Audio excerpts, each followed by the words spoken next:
What's going on, everybody? Sean Pierce Johnson here, bringing you the third season premiere of Stompbox Saturday, and it is so good to be home, and it is so good to be with you guys here again. And I figured, what better way to kick off the third season than to show you guys the big honkin' pedal board that I've been dragging around with me the past 6 to 8 months, featuring the GigRig G2. Now, I took a while to find the right pedal switcher for me. I researched for years, and in my mind, the GigRig G2 is the simplest to use and most functionally flexible that I've ever found. It's easy to wrap your head around, it's pretty much plug and play. I'll show you some of the tones that I've created, as well as how you can create your own, and some of the other nifty features that this little, well, not so little box has in store. So let's take it down to the floor, let's check it out.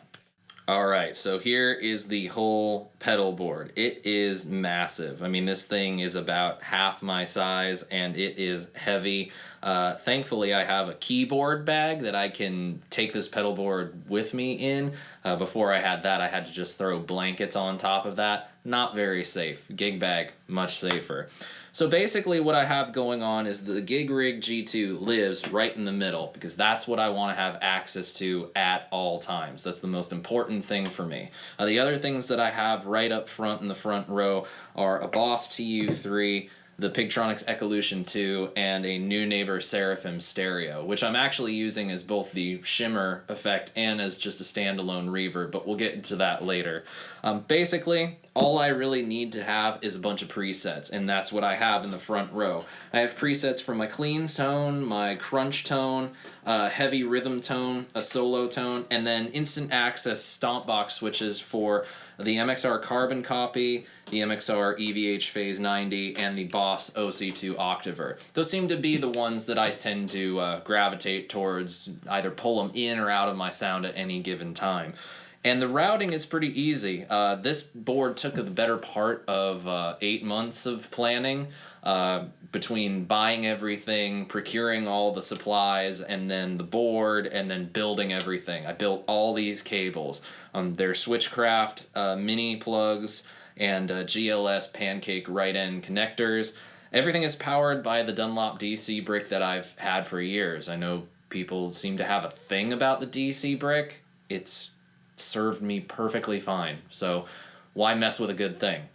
And then the only other thing that's different is at the top right corner I have a GigRig Cinco Cinco patch bay, which is a 5-in, 5-out TRS patch bay that I route all the audio into so that when I set up my rig, I only have to plug in my cables in one spot, and I have made a homemade cable snake with everything that I need to run to my rocker verbs input and the effects loop, as well as change the channel. And it's proven to be a very, very easy setup process. I really like that. And then the other thing that's on top of that is the GigRig's Bank Manager. Now, when I got the GigRig, it was only capable of 2 banks of 14 presets. I know, only 2 banks of 14 presets. But once the new chipset came out, you're able to use the Bank Manager to access up to 1, 2, 3, 4, 5, 6, 7, 8 banks of 14 presets. Why you would need that many presets, I don't really know. I'm pretty basic when it comes to mine, but I have come to some utility uses for the many banks that I'll get into later. But this thing has really done wonders for me, and so let's take a listen to some of the tones that I've crafted. My clean tone is fairly basic. Well, no, it's not basic at all. Now, before, it comprised me turning on and off a compressor, a chorus, and a delay. And then, God forbid, I need to change to a dirty sound, which was pretty much just guitar into amplifier. Thankfully, the GigRig takes all of that and just makes it one click of the button. As you can see, all the loops, and there's 10 of them, are arranged in a row on the top of the G2. And each pedal, I have a corresponding number that's written in glow-in-the-dark duct tape. Really cool touch. And basically, each of these buttons is an on-off button. So I've turned on the Pigtronics Philosopher's Tone, a New Neighbor slate with the Chroma chorus algorithm programmed into it. the Pigtronics Echolution 2, and the New Neighbor Seraphim, which I'm using as just a standalone reverb. And this is the sound that I have.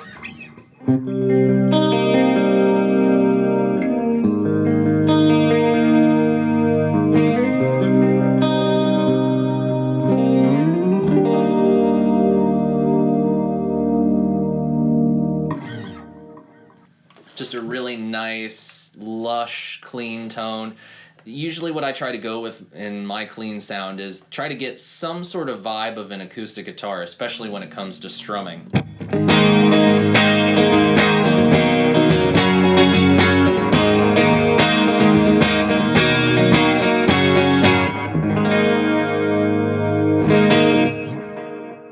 It's just a really nice, lush, clean tone. But of course, beforehand, I would have to switch on and off 3 pedals in order to get to my heavy rhythm tone. Well, thankfully, it's 1 button this time.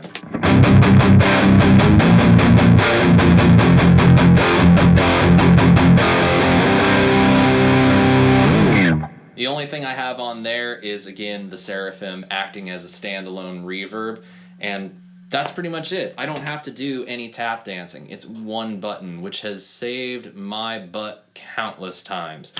One of the cool things that you can do with the G2 is the pre and post gain faders that are built into it, which is what I use to get my crunch tone.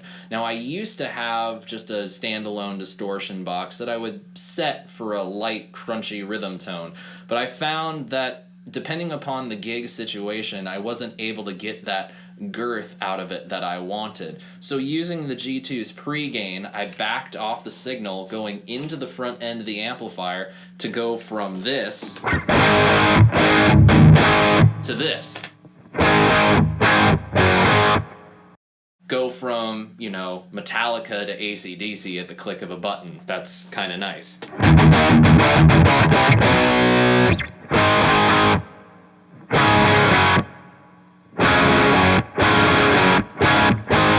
See? It's simple. No complication. I love it. Like, I'm getting giddy talking to you guys about this because it has saved my life so many times on the gig. Of course, we also have the solo tone, which is this.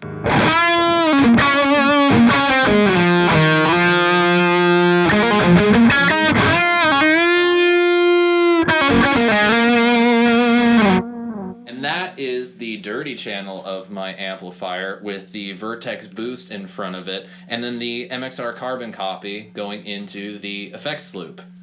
This thing is supremely flexible.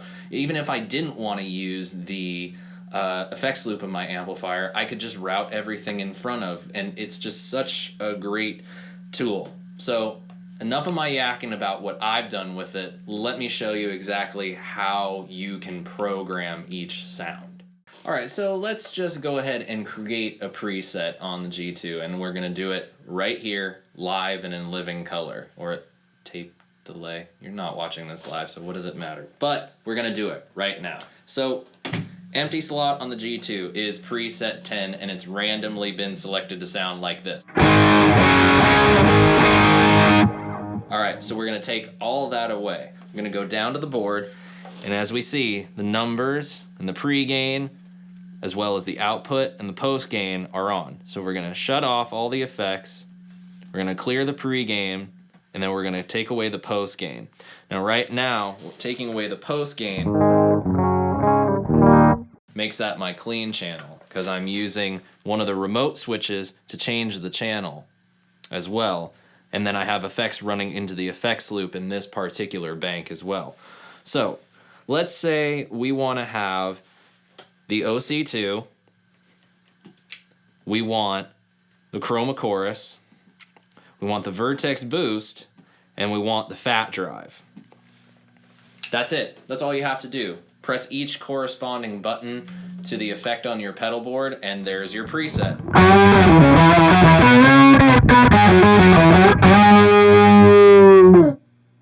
Pretty extreme, don't you think? So we can change that. We've decided we don't want that, all right? We want something a little bit more normal. So we want the compressor, which is in loop number 2. We want the flanger, which is in loop 5. we want the carbon copy in loop 8, and then we even want to go dual delay, so we'll throw in the echolution, which is in loop 9, and this is the sound that we get.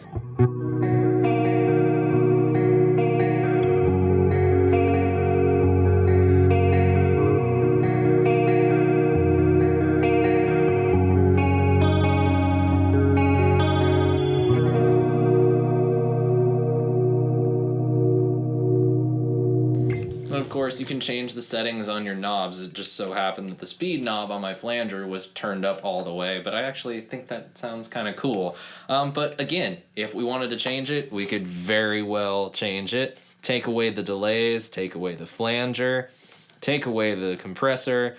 We'll just go with the fat drive, we'll go with the reverb, and then we'll go with the carbon copy, and this is what we get.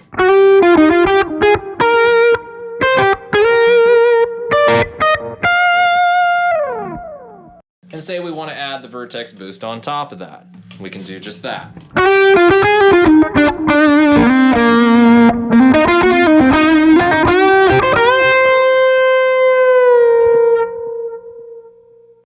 And that's a fairly nice thing. So say we like that and we want to move on and create a new preset.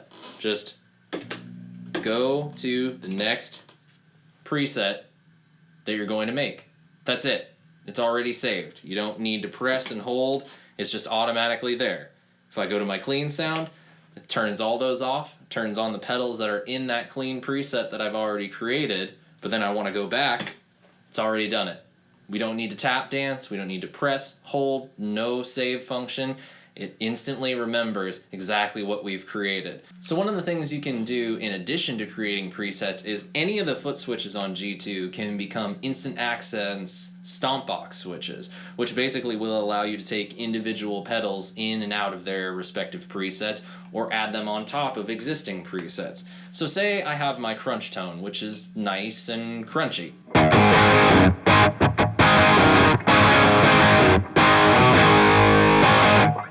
Very nice, don't want to mess with it, but maybe I have a point in the set where I want just a little bit more crunch out of it. I don't want to go heavy, just want to go nice light crunch, a little bit more. Well, we can easily do that. So to do that, I'm going to choose to use the vertex boost.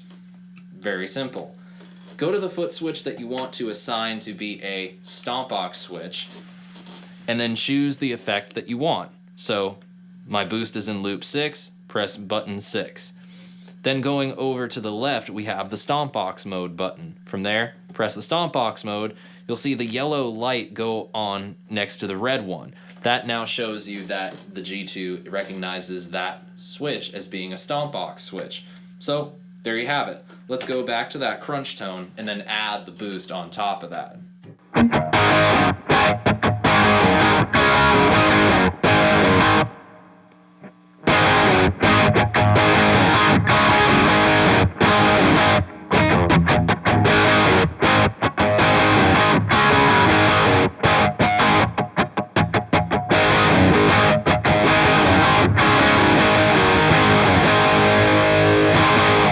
And you can do that for any of the effects on the board. You could do that for the OC2, like I have down in the bottom right.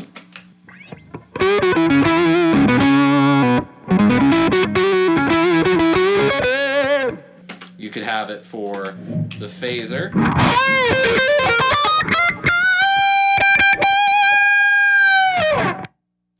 Or any other combination of effects that you want. It's very, very flexible. Presets, instant access foot switches, really great switching system. Well, everybody, there you have it. There is your look at my new pedal board featuring the GigRig G2. Now, I'll admit, we didn't even scratch the surface of what this thing can do. It's capable of so much more. MIDI functionalities that I'm trying to grasp. Hey, I'm not a MIDI expert, okay? Give me a break. And even just the expanded banks of presets. And I've actually got sitting over there on my studio desk the new chip that goes inside this guy right here that'll allow me to flip-flop the orders of the loops. Like, There's so much more that this thing can do. And that's also one of the cool things. It's always evolving. It's always adding new features. In the year and a half that I've had it alone, there have been 2 upgrades to the microchip that controls the whole thing. Unreal. But it's really awesome that they are continuing to improve upon it. It's a really great, rugged piece of equipment. And if you're like me, and you're just a guy that loves his effects pedals, and wants to be able to program sounds with multiple pedals, change the channel on your amplifier, turn the amp's reverb on and off, change your gain structure, and really work on your tone, this thing is incredibly flexible. The routing options are endless, the uses of it are endless, and I am so happy that I finally, after 2.5 years of hoping to save enough money to get it, saved enough money to get it, and I got it, and I couldn't be more happy. It has made my life so much easier. So, thank you so much for watching the season premiere of Stompbox Saturday. I'm really happy to be back doing this again for you guys, and I thank you all for your support, and thank you for watching. So let me know what you guys thought. Shoot me a comment below. Don't forget to like, share, and subscribe, and until next time, guys, I wish you good tone and happy stomping.